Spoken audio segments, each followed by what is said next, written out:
वैशाख मास महत्तम अध्याय 7। जय श्री राधा कृष्ण। वैशाख मास की बड़ी भारी महिमा है। चारों युगों में अलग अलग प्रभाव हुए। किसी युग में दान का प्रभाव था, किसी युग में यज्ञ का प्रभाव था, किसी युग में सत्य का प्रभाव था, लेकिन वैशाख मास के स्नान का प्रभाव चारों युगों में था। इसलिए वैशाख के इस पावन महीने में शुभ कर्म करके अधिक से अधिक पुण्य अर्जित करो। अब श्री गणेश जी महाराज और अपने गुरुदेव को याद करते हुए वैशाख मास महत्तम का 7वां अध्याय सुनते हैं। जय गणेश जय गजवंदन, कृपा सिंधु भगवान, मूसक वाहन दीजिए, ज्ञान बुद्धि वरदान। बोलो गणेश जी महाराज की जय। गुरु अनंत तक जानिए, गुरु की ओर न छोर, गुरु प्रकाश का पुंज है, निशाबाद का भोर। बोलो गुरुदेव महाराज की जय। वैशाख मास महत्तम के अध्याय 6 में संक्षेप में हमने वैशाख मास में स्नान और तर्पण की विधि जानी थी। आज इस अध्याय 7 में श्री माधव के पूजन की विधि और महिमा को सुनेंगे। शुरू करते हैं। नारद जी स्नान और तर्पण विधि बताकर कुछ देर रुके, फिर पुनः बोले, हे राजन, प्रतिदिन तीर्थ स्नान, तिलों द्वारा पितरों का तर्पण, धर्म घट आदि का दान और श्री मधुसूदन का पूजन, ये भगवान को संतोष प्रदान करने वाले हैं। वैशाख मास में इनका पालन अवश्य ही करना चाहिए। वैशाख में तिल, जल, स्वर्ण, अन्न, शक्कर, वस्त्र, गऊ, जूता, छाता, कंबल या शंख तथा घड़ा, इन वस्तुओं का ब्राह्मणों को दान दे। तीनों संध्याओं के समय एकाग्रचित हो विमल स्वरूपा साक्षात भगवती लक्ष्मी के साथ परमेश्वर श्री विष्णु का भक्ति पूर्वक पूजन करना चाहिए। फूलों और फलों से भक्ति पूर्वक श्री हरि का पूजन करने के बाद यथाशक्ति ब्राह्मणों की भी पूजा करनी चाहिए। पाखंडियों से वार्तालाप नहीं करनी चाहिए। जो फूलों द्वारा विधिवत अर्चन करके श्री मधुसूदन की आराधना करते हैं, वो सब पापों से मुक्त हो परम पद को प्राप्त होते हैं।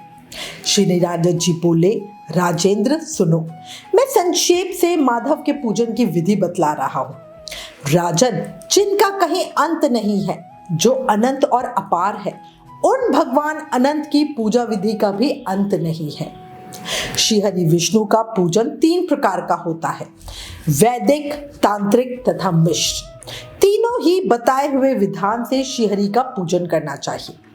वैदिक और मिश्र पूजन की विधि ब्राह्मण आदि 3 वर्णों के लिए ही बताई गई है, किंतु तांत्रिक पूजन विष्णु भक्त शूद्र के लिए भी उचित है।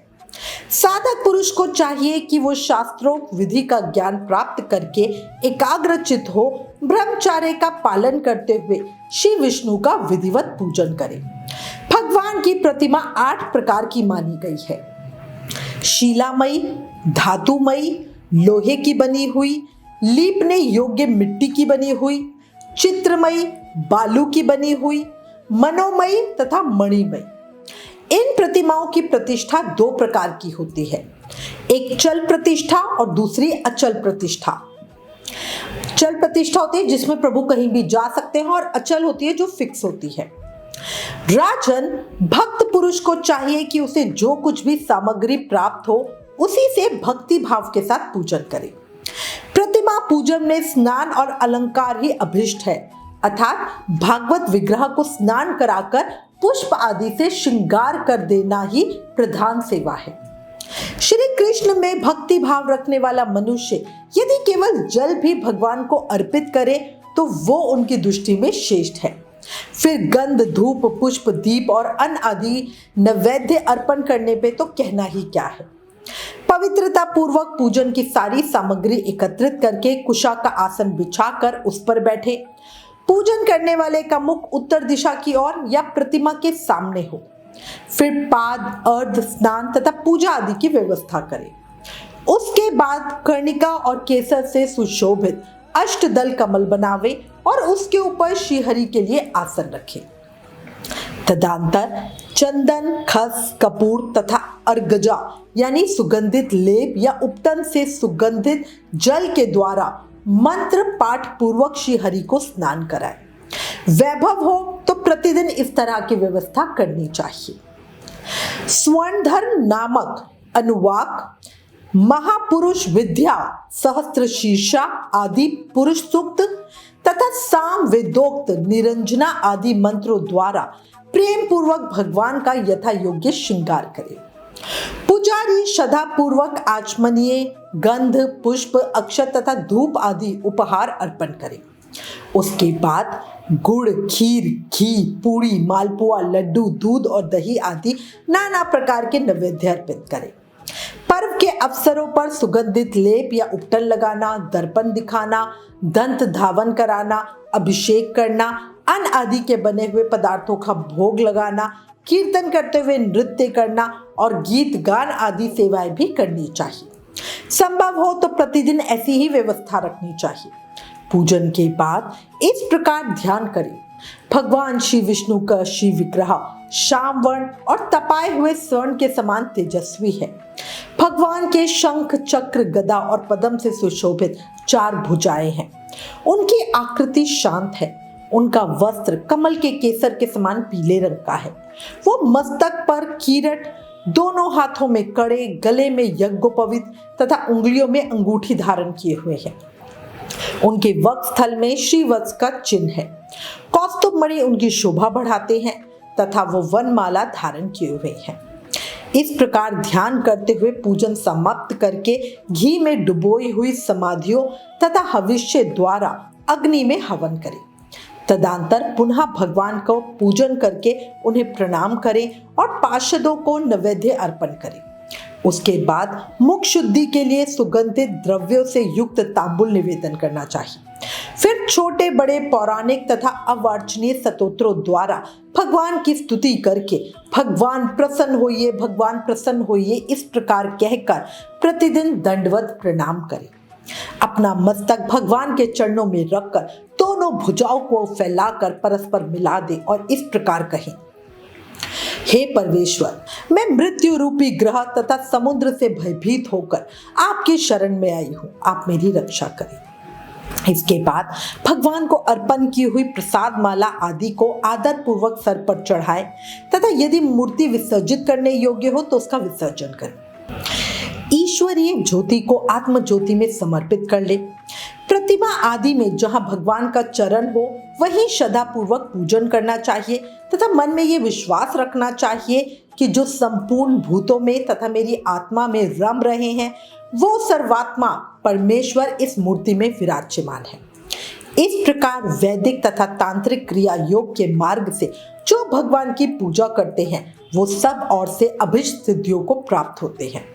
श्री विष्णु प्रतिमा की स्थापना करके उसके लिए सुदृढ़ मंदिर बनवाना तथा पूजा कर्म की सुव्यवस्था के लिए सुंदर फुलवाड़ी लगाना, बड़े बड़े पर्वों पर तथा प्रतिदिन पूजा कार्य का भली भांति निर्वाह होता रहे, इसके लिए भगवान के नाम से खेत, बाजार, कस्बा और गांव आदि भी लगा देना चाहिए।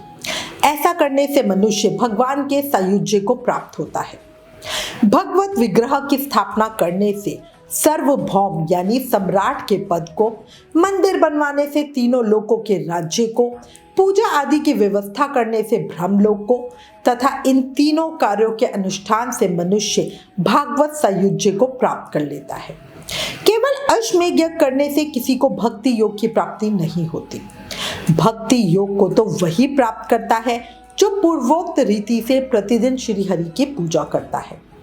राजन, वही शरीर शुभ कल्याण का साधक है जो भगवान श्री कृष्ण को साष्टांग प्रणाम करने के कारण धूलि धूसित हो रहा है। नेत्र भी वो ही अत्यंत सुंदर और तप शक्ति से संपन्न है जिनके द्वारा श्री हरि का दर्शन होता है। वही बुद्धि निर्मल और चंद्रमा में संलग्न रहती है तथा वही जिह्वा मधुर भाषणी है जो बारंबार भगवान नारायण का स्तवन किया करती है। स्त्री और शूद्रों को भी मूल मंत्र यानी ओम नमो भगवते वासुदेवाय के द्वारा श्री हरि का पूजन करना चाहिए तथा अनन्य वैष्णव जनों को भी गुरु की बताई हुई पद्धति से श्रद्धा पूर्वक भगवान की पूजा करना उचित है। हे राजन, ये सब प्रसंग मैंने तुम्हें बता दिया। श्री माधव का पूजन परम पावन है। विशेषतः वैशाख मास में तुम इस प्रकार पूजन अवश्य करो। इसके बाद सूत जी कहते हैं, हे महर्षि गणों, इस प्रकार पत्नी सहित मंत्र वेदता महाराज अम्बरीश को उपदेश दे उनसे पूजित हो विदा लेकर देव ऋषि नारद जी वैशाख मास में गंगा स्नान के लिए चल पड़े। लोक में जिनका पावन सुयश फैला हुआ था, उन राजा अम्बरीश ने भी मुनि की बताई हुई वैशाख मास की विधि का पुण्य बुद्धि से पत्नी सहित पालन किया। वैशाख मास महत्तम अध्याय 7 संपूर्ण। कल अध्याय 8 में आगे की कथा सुनेंगे। देखो, इस अध्याय में नारद मुनि से स्पष्ट बताया है कि भगवान को भक्त का भाव चाहिए। जल से स्नान कराने से भी वो बहुत प्रसन्न हो जाते हैं। इसलिए बिना कोई परेशानी लिए, बिना कोई टेंशन लिए, बिना मन में कोई भाव लिए अपनी सामर्थ्य के अनुसार भक्ति, पूजा, प्रेम करते रहो। इस अध्याय में ये भी स्पष्ट किया गया है कि स्त्री और शूद्रों को भी मूल मंत्र यानी ओम नमो भगवते वासुदेवाय के द्वारा श्री हरि का पूजन करना चाहिए। देखो, सब तरफ से प्रेरणा मिल रही है। ठाकुर जी की कृपा भी आप पर है जो आप ये कथा सुन पा रहे हो। पता ही है कि जीवन क्षणभंगुर है, अभी है, अगले पल का पता नहीं क्या हो जाए। और मौत को सदा याद रखो और अपने अनमोल जीवन को व्यर्थ मत जाने दो। पृथ्वी लोक को दुखालय या मृत्यु लोक भी कहते हैं। यहाँ से मुक्ति पाने का सिर्फ एक सरल उपाय है, अधिक से अधिक नाम जाप करो। कलयुग केवल नाम आधारा, सिर्फ नाम जाप करके ही कृष्ण भक्ति, शक्ति, मुक्ति, प्रेम सब पाया जा सकता है। इसलिए प्रेम से, मन से, भाव से हर समय, हर पल, हर सांस के साथ जाप करते रहो। हरे कृष्ण कृष्ण कृष्ण हरे हरे, हरे Ram Ram Ram Hare Hare. Please in videos को ज्यादा से ज्यादा शेयर करके वैशाख मास का प्रभाव सबको बताओ। अपने शास्त्रों का ज्यादा से ज्यादा प्रचार करो, ये भी एक सेवा है। Please like, share and subscribe. Thank you. जय श्री राधा कृष्ण।